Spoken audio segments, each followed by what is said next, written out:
Hello, mesdames et messieurs, bonsoir. Ladies and gentlemen, welcome. Welcome to the second cultural webinar for this week. So tonight we are very happy to welcome Karen Viggers. And Karen will be interviewed by Jacques Bernard. Jacques is a friend of ours. Jacques has been coming to the Brisbane French Festival for years now. You may know Le Van du Livre, French Books on Wheels, which is Anne and Jacques' latest project, where they're traveling all over Australia with more than 1,000 French books. So we're quite happy when we see them arriving in a town in Australia. Jacques arrived in Australia in 2003. He's born in France. Then he has lived in the Reunion Island, in New Caledonia, Vietnam, Hong Kong, Switzerland, and now in Australia. So we're going to keep him for a while because we don't want to let him go. When we decided to put these presentations together, one of the first things I did is call Jacques and say, Jacques, we all read a lot of books. Who would you recommend as an author who has a relation between both Australia and France? And I have to admit that he didn't think about it twice. He said, oh, I just met this woman, Karen, and it's amazing. And she's selling books in France and in Australia. So we all got very excited, and we're now all very impatient to find out what Jacques has got to tell us and all the questions he's going to ask you. So I'm now going to leave it to Jacques. People who are watching us tonight, thank you for being here. If you do have any questions, there is a chat option on the right-hand side menu. So please feel free to ask all the questions you want to ask Karen. And at the end of the presentation, we will do 10 minutes, 15 minutes Q&A with you. So thank you very much. And I'm now going to leave it to Jacques.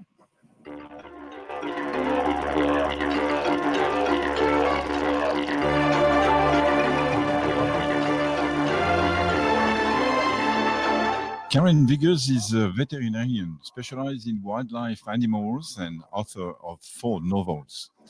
After studying in Melbourne and Canberra, she graduated and obtained a doctorate, and she has worked and traveled in many remote parts of Australia and in Antarctica.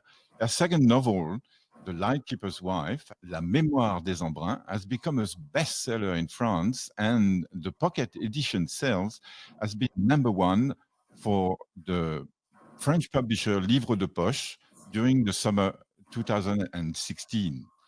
As of today, all the 4 novels have been translated in 8 languages, and Karen Viggers has amassed more than 800 readers in France alone. We have the pleasure to welcome today for this second conference, Karen Viggers. In conversation with Karen Viggers. Bonjour Karen. During the next half hour or so, we're going to talk about you, your books, your sources of inspiration, and the reasons for your international success. But first of all, I'd like to know how you spent the self-isolation period. Was it propitious to write? Well, there was a lot of talk on the internet about how authors should have a fantastic time and get lots of work done. And that was the plan, but early on, I think it was pretty stressful for everyone, and I found it really difficult. I mean, we were worrying about people in France and in Italy, and then it shifted to the UK, and that was very upsetting, seeing what was happening overseas and all the deaths and the boom of the horrible COVID-19 disease. So I found it difficult to write, and we were also dealing with other things too. My mother-in-law was suffering from ovarian cancer, and so we had a lot to think about. But I have been really busy writing in about the last month, 6 weeks. So I think, you know, for a writer, isolation is not such a hard thing because we do a lot of isolation anyway. So yeah, it was harder for my children, and certainly for my husband, who's a scientist who works at the Australian National University. He was doing up to 9 Zoom meetings a day and sort of staggering out of this office, which is his office, exhausted at the end of the evening. But yeah, I have been doing a lot of writing, but I'm not sure that the COVID thing made a lot of difference to that because of other things that were going on. I know it's never easy to talk about oneself, but I'm sure everybody listening to this conversation would like to know how you share your time between being a veterinarian and a writer, plus the fact that you are a full-time mum of 2 children. What's your secret for the Well, balance? my children my children don't need me as much anymore, Jacques. My son's 20 and he was away at university starting first year at Uni of New South Wales. He's had to come home and do everything online. He was very fortunate that last year he had his gap year. It would have been much harder this year, and he did spend a lot of time traveling through Europe, including France. Now I've lost my track of thought there. Where were we again? Oh, how I juggle things. So I only work part-time as a veterinarian. Early on, I was working 3 days a week and trying to write 2 days a week and a bit on the weekends. But since my children have got older and they've been at high school and beyond, I only work a day a week, a big day as a veterinarian, and I try to write 4 days a week and sometimes also on the weekend as well. In conversation with Karen Viggers. Well, let's start with the first book which has been released. It's called The Stranding, La Maison des Hautes Falaises.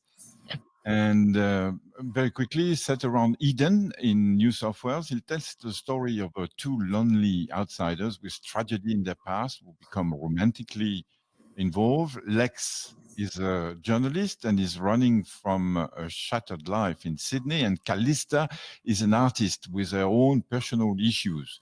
The Stranding is a great read for those who are interested in coastal communities and relationships. There are some beautiful descriptions of the natural world, especially seascapes. A whale is stranded on a remote beach, and the whole community becomes involved in the rescue. Karen, tell us more. How will Callista and Lex use this drama to the benefit of their relationship?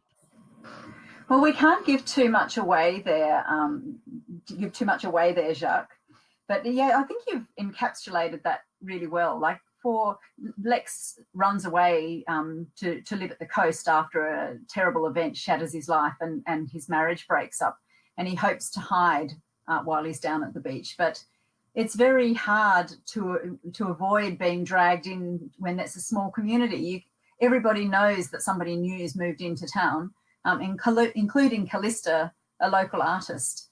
She was brought up as a hippie in the hills behind the wild south coast of Australia, and hasn't really fitted into the town very well. She's very passionate about her art, but as you said, she has her own baggage. And the two of them clash over various issues. They're very much attracted to each other, but they're also on different trajectories. What does speak to them both is the natural world. Callista loves to try and portray the coast and the forest and the changing light, the shifting light on the water through her landscape art.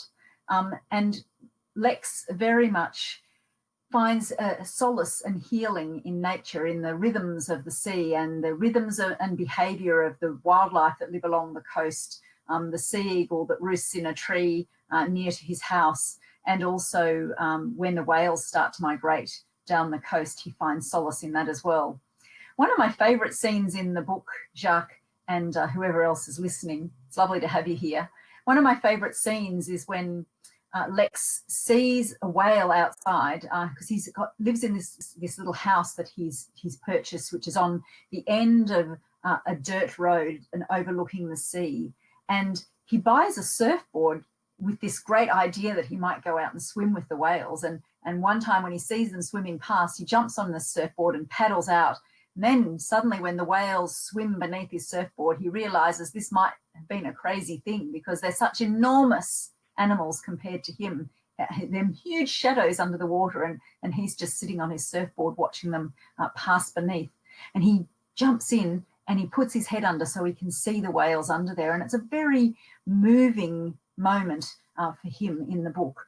And it's also a moment of great humility and connection. And he actually hears the whales communicating under the water, the whale song of the whales speaking. So the whales and our connection with marine mammals is also a very central part of the novel. And that transition from some years ago or decades ago when Australians were killing whales along the coast to now we enjoy seeing the whales and going out whale watching along the coast as well. But that whale stranding is a very emotional scene, and I really enjoyed writing that, Jacques, because I was able to bring in some of my veterinary knowledge and and perspectives, having worked with wildlife on the difficulties of dealing with that sort of situation, but also look at different people's perspectives. You know, people want to help when a whale is stranded, but sometimes in our very desire to help, we may do things that are inhumane, and this was something I wanted to explore in this novel. What I particularly like in your novels, in all your novels, is that nature plays such an important role, and there are strong messages on why we should preserve it. At what age did you start to be nature conscious? Well, that's an interesting question, Jacques. When I was about 8 years old, my parents bought a farm in the Dandenong Ranges near Melbourne.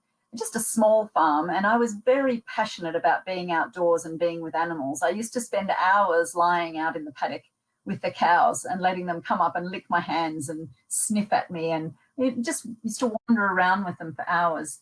And then when I was 11, my parents bought my first pony. I'd been having riding lessons for some years, and I would go off on my own on that pony for hours, riding through the Dandenong Ranges and through the forest, and just my horse and I. And I think, you know, that was when my love of solitude and my love of nature was really embedded. And I still love, that's my soul place, being out in nature, being with the quiet. Our lives are so busy. We're so hectic, watching, seeing, doing. And I think in some ways, perhaps this COVID time has helped people slow down a bit, and we've been exercising in our own neighbourhoods. And I'm sure people have found their own little patches of nature and place that they connect with. But I think that time connecting with nature, listening to the birds, feeling the breeze on our skin, I think that gives us space to deal with some of the other things in our lives, some of the difficulties that we deal with. And I guess this is a strong theme in all of my books, that time and that healing that we can all experience in nature, because we all experience difficult times and hard issues. You know, we all suffer, and I think nature can give us some comfort.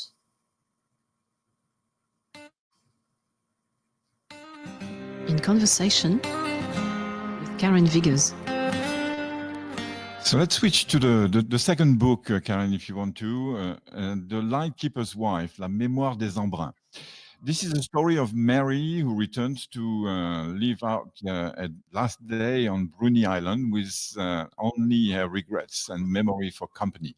Her late husband was the lighthouse keeper on Bruny. She has raised a family on the wide, windswept island until terrible circumstances forced them back to civilization. Karen, you're setting the scene again in a very remote part of Australia, Bruny Island, but you mentioned at several occasions about Antarctica. You've been there. Tell us about your experience. Look, Jacques, I was really very fortunate in the mid-1990s, which is sadly a long time ago now. I went down to Antarctica twice, working as a wildlife veterinarian on first on crab-eater seals in the pack ice. We were surveying them from ship and helicopter, and also being deployed from the ship onto the ice to glue, using araldite glue satellite trackers onto these seals' backs. And I also worked down in Antarctica at Davis Station on Weddell seals at the time of pupping, when the females are giving birth.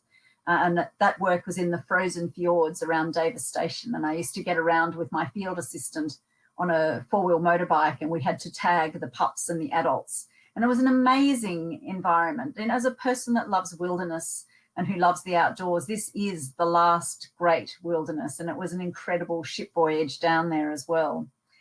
But when I came back, I wanted to write about Antarctica, but it took me a long time to work out how to do it. It's a fascinating place of wildlife and light and storms, not rain so much, but wind. I experienced 24-hour daylight. I wasn't down there for winter, so I didn't experience the great darkness. But it's also a fascinating place to watch human behaviour, and it has a massive impact on people's lives. Not all of it positive. There's a very high marriage breakup rate. And so I wanted to write about that impact on lives, but I wanted to write about it after somebody had returned from Antarctica, had been spellbound by the magic the light and the animals in that place, but who'd experienced loss. I guess there we go. There's another recurrent theme in my novels. So the novel was sort of born out of Antarctica, but it was when I did a trip to Bruny Island of southeast Tasmania and visited the lighthouse. And from there, the next place is Antarctica. The next thing across the vast Southern Ocean is Antarctica. And I also understood the isolation of the lighthouse and started to think about the lives of the lightkeepers and the lightkeepers' wives who'd raised their children and homeschooled them there. And I thought, well, here's the link. This is a book about isolation and its impacts on lives and families and relationships. And so the two parts of the story married perfectly together. And the Lightkeeper's Wife, La Mémoire des Embruns, was on the French national bestseller list for more than 42 weeks, going as high as number 3. How did that happen? Well, I don't know, Jacques. It was just a wonderful and unexpected surprise, and so beautiful for me that connection was with the French, because I studied and loved French throughout my schooling. Well, my senior schooling, I studied French for 6 years. So if my books were ever going to do well overseas, I'm so glad it was in France, because I've traveled in France myself when I was a young person. And so I have a strong love of the French people and the French landscapes, having traveled through there. So that was a delightful surprise. But this was just the start of your international success, actually, because your books have been translated in 8 languages.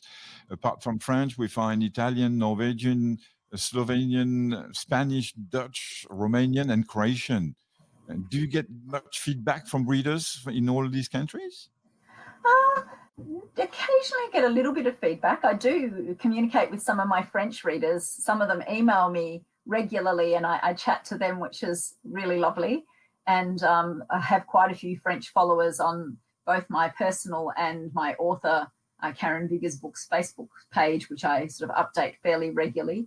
So I do love that connection with readers. I always tell people when I do public talks and speak to readers, please let me know how you go with my books. Please write to me, because I spend a lot of time alone at my computer. And so it's really delightful if I hear from readers and they tell me their stories or what has spoken to them in my novels. Because really, I don't own my novels once they're published. I go through my own journey in the writing, and then I give them to people to read. And I hope that there are things that they find, parts of themselves perhaps, or of their own journeys that they find in my writing. In conversation with Karen Viggers. Let's talk about The Grass Castle, Le Murmure du Vent. This is the third book you have written. We are now between Canberra and the remote valley of the Brindabellas Ranges. Abby is a young woman shying away from close contact with others. Daphne, 86 years old, raised a family in the high country. In a world of horses, cattle, and stockmen, they understand each other and a gentle friendship formed. Without spoiling the story, tell us more about what happened afterwards in the novel. So what happened afterwards in the novel? Look, really, as you said, Jacques, this is a story about friendship. It's also a story about connection with the land. And both Daphne and Abby are country people, and they have strong connections with the Australian countryside. Abby grew up in Mansfield in Victoria, but then went to Melbourne to study and then moved to Canberra. And then, as you said, Daphne, her family for some generations have lived in a valley in the Brindabella Mountains near Canberra. And both of them love that country, but have quite different perspectives on the landscape. Daphne was a farmer, and husband was a farmer. But Abby is actually studying that country now, which is now a national park. Abby is studying the kangaroos that live in the Brindabella Mountains in quite large numbers in some of the valleys that used to be part of farms. What happened to Daphne's family was that her family, some generations ago, moved into the mountains and displaced the local Indigenous people. And then many years later, in the 1960s and 70s, when the space race was on, and then when Namadgi National Park was gazetted, the local people, the farmers who'd been working and living in that country for sometimes for generations, were then gradually displaced from the land. So there was kind of an irony and a parallel between the displacement of the indigenous people by the white people and then the displacement of the white farmers by the national park and the space race. And I wanted to look at that connection with the land. There's similarities, but also the differences, and to also have a look at where those poor Indigenous people went. And they were shifted onto missions and communities and had pretty hard lives, actually. And so it's also a story of apology. This is what my way of apologising to the Indigenous people for what, for the things that have occurred to them as a result of white colonisation in this country. But it's also a beautiful story of friendship, because both Daphne and Abby, they have baggage, and again, as we all do, and it's about the ways that they help each other without really even expecting to, and the gentle friendship that they form. It's also a story about kangaroos, Jacques. Having worked on kangaroos myself as a postdoc for some years and radio tracked them. I'm not Abby. That's what she's doing in this story. She's radio tracking them. I'm not Abby. Her story isn't mine. But I wanted to explore the complexities of managing kangaroos in Australia.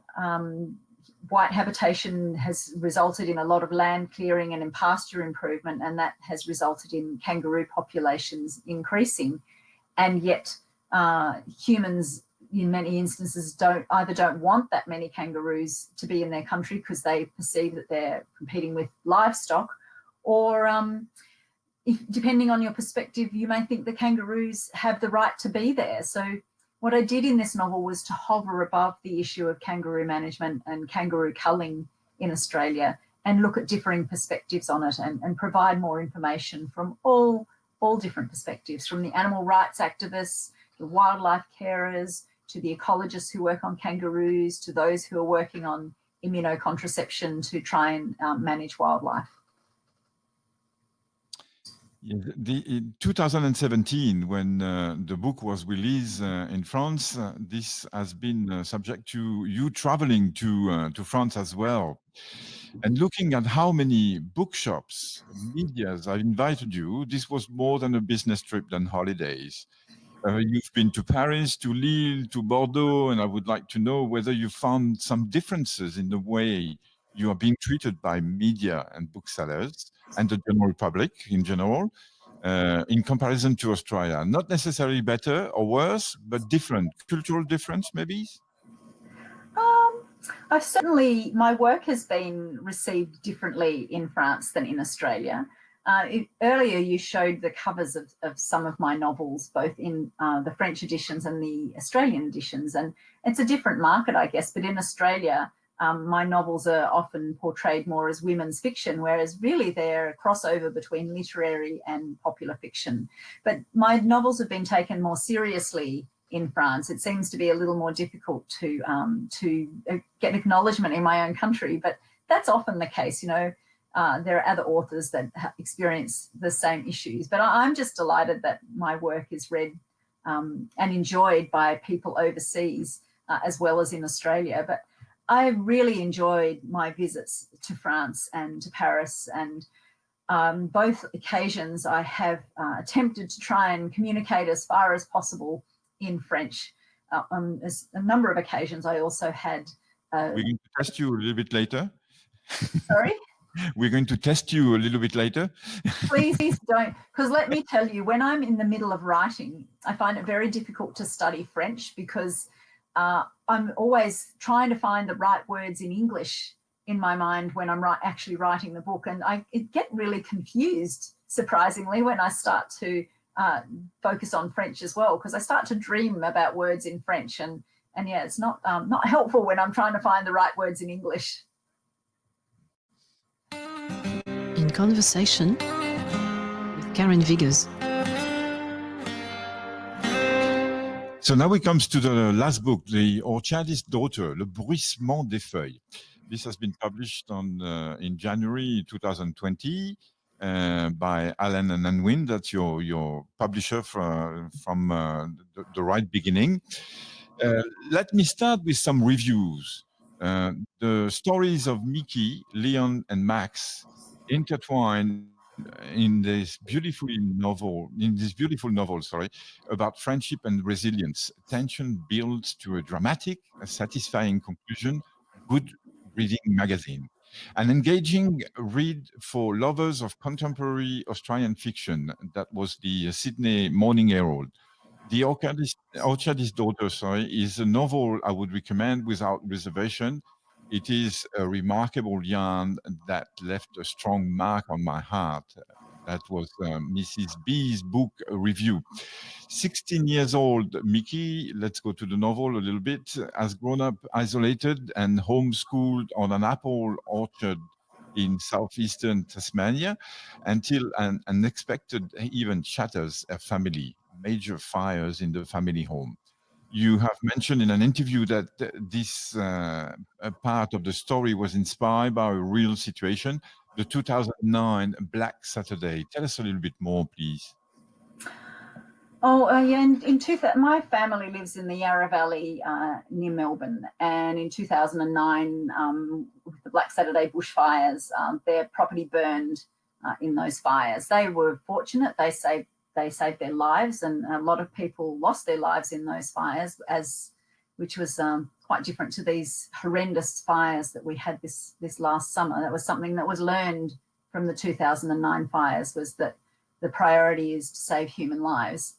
Anyway, in those fires, my parents survived and they managed to save their house, but their property and their sheds and their vineyard and their machinery and their cattle and their fences, they lost everything else. So I was thinking a lot about fires and the impacts on families and the loss of life that occurred in those bushfires. The fire that occurs in the Orchardist's Daughter isn't a bushfire; it's a house fire, but with equally devastating impacts with loss of life. And in Tasmania, house fires aren't uncommon. It's not unusual. Often people who aren't very wealthy down there have open fires in their homes, and sometimes logs can roll from fires and other things can occur to cause a house fire. So that was the sort of the hook or the beginning of this novel. But it's really a story of three outsiders in a small Tasmanian timber town struggling to belong and find their place. As you mentioned, there's Mickey's 17-year-old when the book opens, 16 when the fire occurred. 17-year-old Mickey, who's being strongly controlled by her brother. She now lives and works with him in the local takeaway fish and chip shop, and he is trying to protect her from the community, the local community. And so he doesn't really let her speak to people, and when he goes out, he locks her in to keep her safe. There's also Leon, who came from the lightkeeper's wife. He's a parks ranger who's now leaving Bruny Island, and he moves to southeastern Tasmania to start a new job in a nearby national park. But of course, as a national parks ranger, he is not welcome in a timber community. So he has to find a way to fit in and make friends, which is not easy for him. And one of the ways he tries to find friends and connect with people is by joining the local AFL Aussie Rules team. And then there's 10-year-old Max, who's Leon's next door neighbour. He's a 10-year-old boy and he's having a hard time at school. He gets on better with his dad's dog than he does with a lot of the other children. But it's really also a story of the local community and of the forest, where many of the locals work behind the town. But it's about the connections between people in the town and the friendships that can or can't be formed for various reasons. It's also a story about literature, because eventually Mickey is able to befriend a lovely lady, Geraldine, who works in the local visitors centre, and she's passionate about books and she knows about Mickey's difficult life. And so she tries to help Mickey to learn about the world and to make decisions for herself by introducing her to some of her favourite literature that she thinks she lets the books speak to Mickey rather than telling her what to do. But you're right, Jacques, this book does have a very tense and it builds to a very tense and exciting climax with I think, hopefully a satisfying ending. And talking about literature, I mean, you mentioned in your book about the French literature. I mean, Geraldine is handing over Le Petit Prince, The Little Prince, to Mickey. Well, isn't that a wonderful book, Jacques? And I chose it deliberately, not only because I love that book, because there's so much wisdom in it, really, about life and you know, that what you're looking for is probably at home all along. That, you know, you don't necessarily have to go far, but maybe you do have to understand what's important and what's real in life. But so I adore that book and I adore its messages. But it was also, I chose that book also as a thank you to the French people for their support of my books in France and around the world. And there has been several comments, and I found it a very strong message. Actually, it's about Mickey and her brother, and finding the courage to break free. Tell us a little bit about the circumstances in the novel. Well, as I mentioned before, Mickey is very controlled by her brother, and he doesn't want her to interact with the local community. And yet, because she works in the shop alongside Kurt, even though he doesn't allow her to speak to them, she listens and she watches and she learns about the world by observing the behavior and interactions of the local people. But when she does eventually get out, she finds, the other thing that she loves is the Tasmanian Devils at the tip, where they go once a week. She and Kurt go once a week to throw out their excess rubbish. And she loves the Tasmanian Devils because they're wild and they're free. They have freedom in a way that Mickey does not. But even though this is a story of oppression and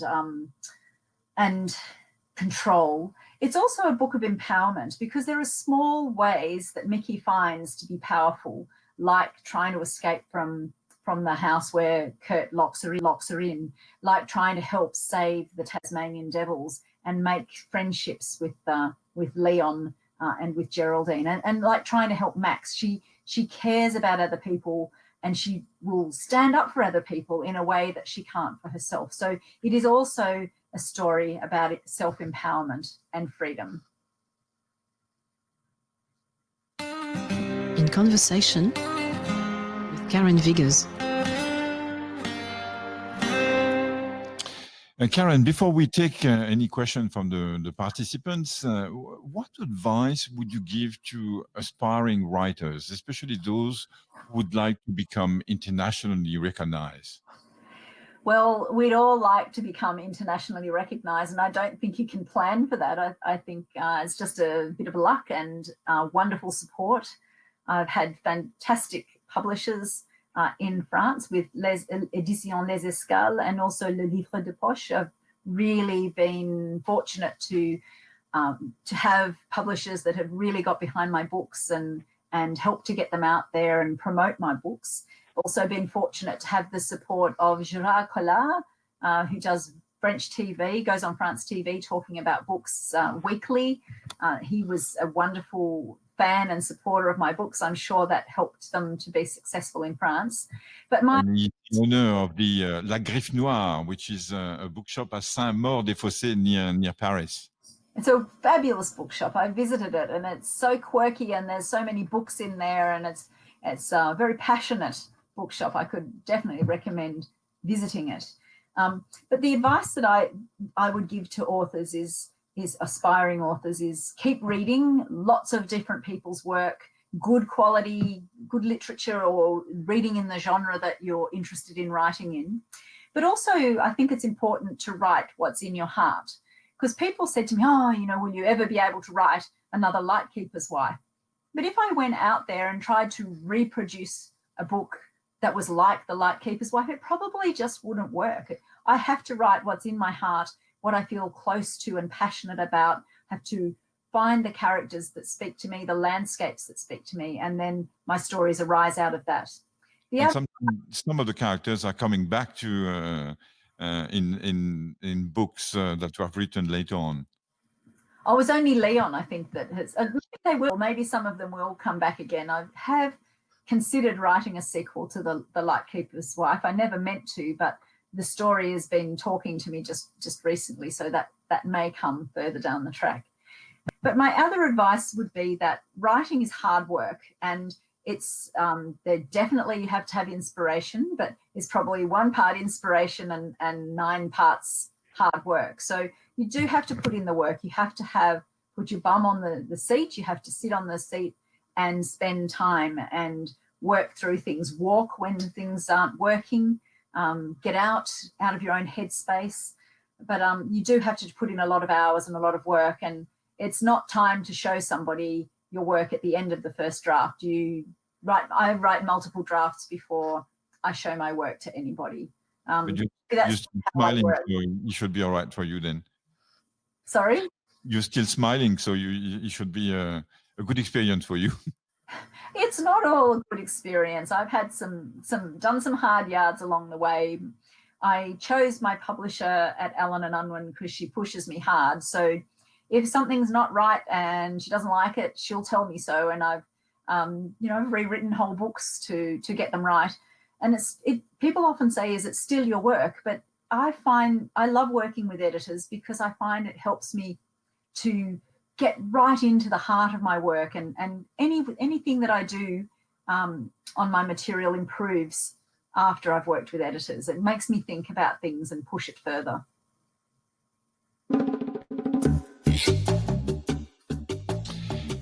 Well, we're going to hand over to Betty. I'm sure, Betty, we receive some questions from the participants.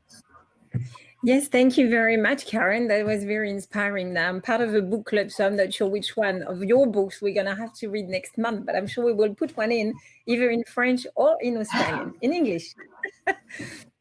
We have 2 interesting questions from Olivia and Florence, which are pretty similar.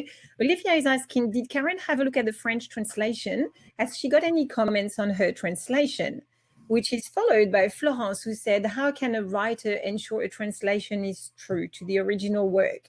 There's more to a text than a narrative. How writers stay tuned? So I'll let you answer the one you want, this 3-in-1. Maybe before I let you answer the question, Karen, I must say that I was a bit surprised because there has been 2 translators actually for your book, for the 4 books, 2 by Aude Carlier and 2 by Isabelle Chapman. But actually, you're not the one to decide who is going to translate your books. That's correct. Yeah, the publisher decides who will translate them. My French is...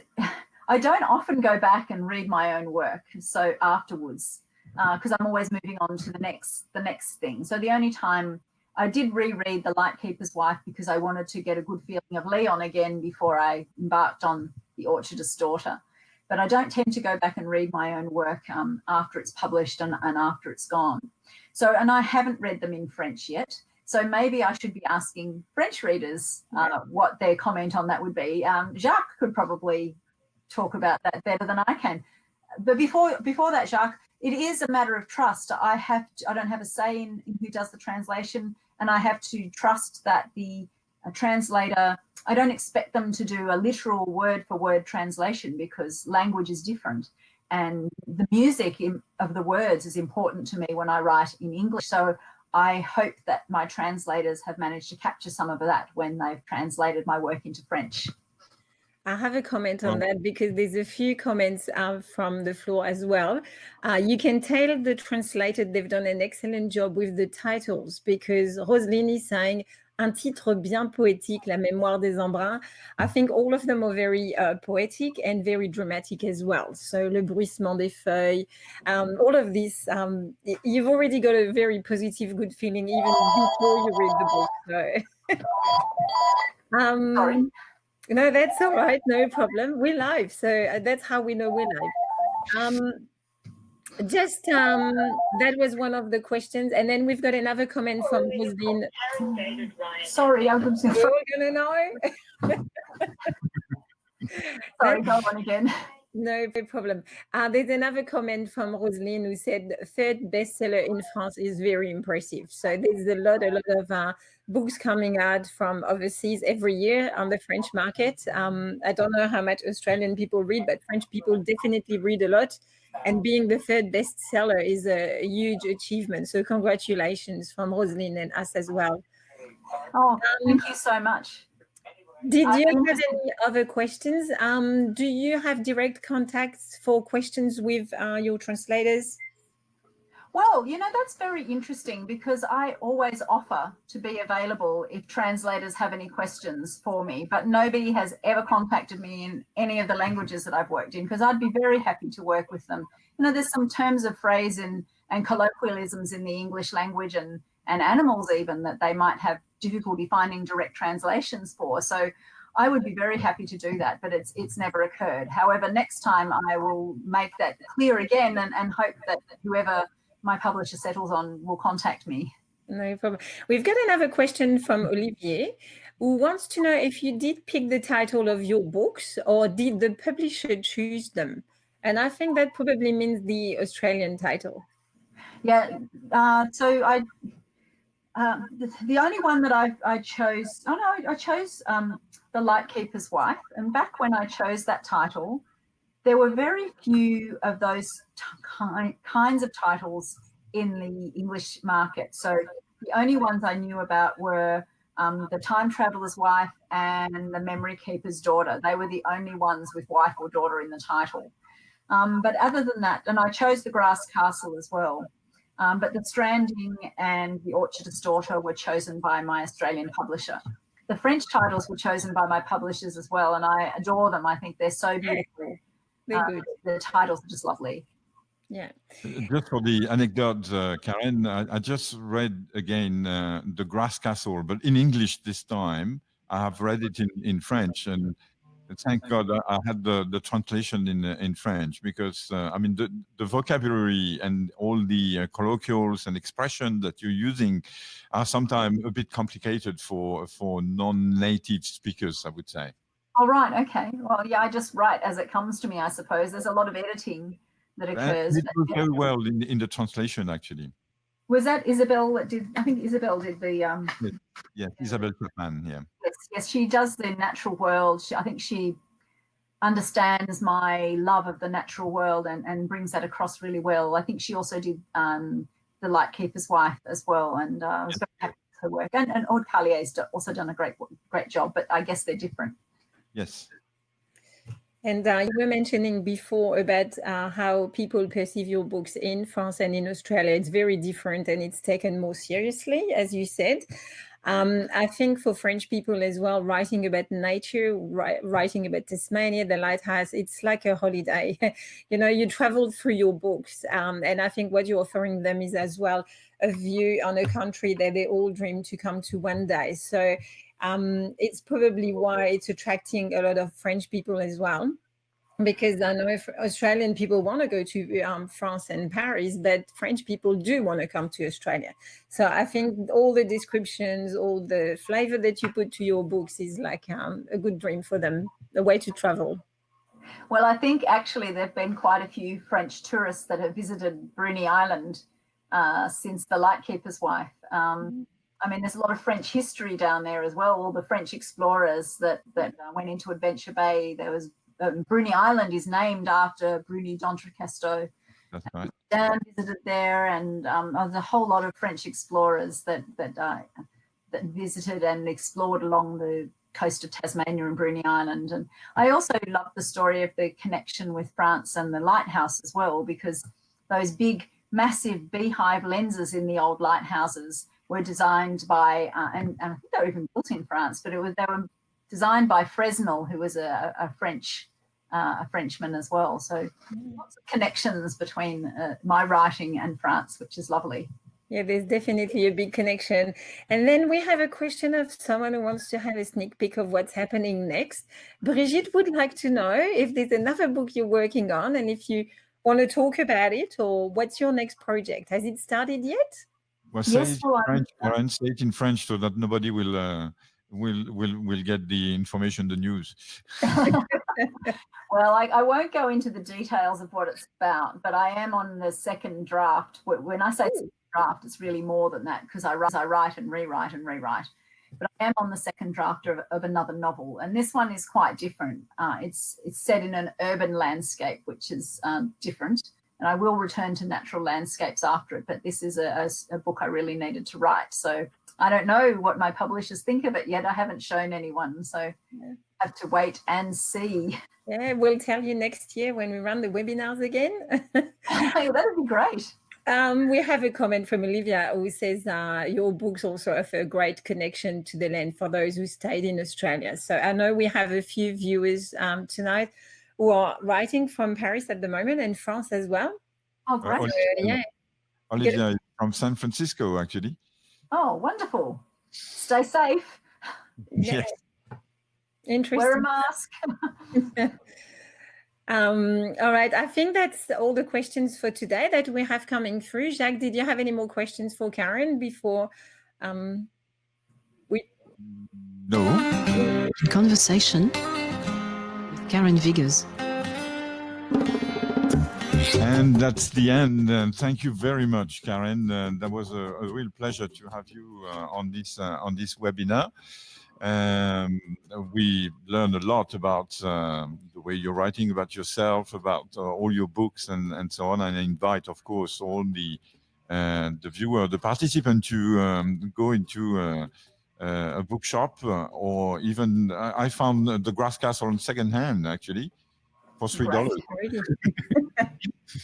Should be able to buy them online as well if you're interested. Absolutely. And I know, I think you're in Australia, Abby's Bookshop usually has the books. I don't know if you have them too, Jacques, do you? Yes.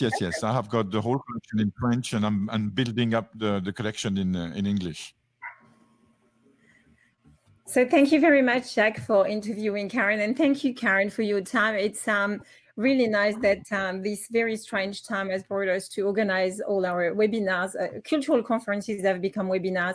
So we managed to have you from Canberra today, as well as Jacques from Port Macquarie. So I think it's great that everybody was here tonight and we've got viewers from all over the world. So that's pretty exciting. Unfortunately, as you know, we haven't been able to organize the Brisbane French Festival in July this year, but we will definitely be back in October.